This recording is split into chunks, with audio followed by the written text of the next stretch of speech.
L'experiència que vaig tenir a Àfrica va marcar un abans i un després en la meva vida. Allí vaig viure, vaig aprendre, vaig patir i em vaig rebel·lar. Vaig pensar que havia de tornar a la meva terra i fer el que estic fent. Vaig tornar d'Àfrica l'octubre de 2002 i vaig decidir lluitar frontalment contra les meves dificultats internes.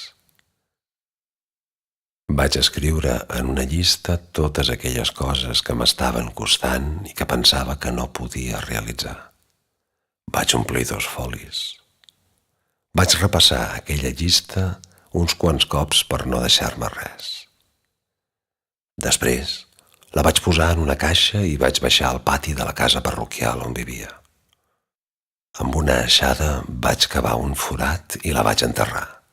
Més tard, en un altre foli vaig fer una làpida commemorativa. No puc.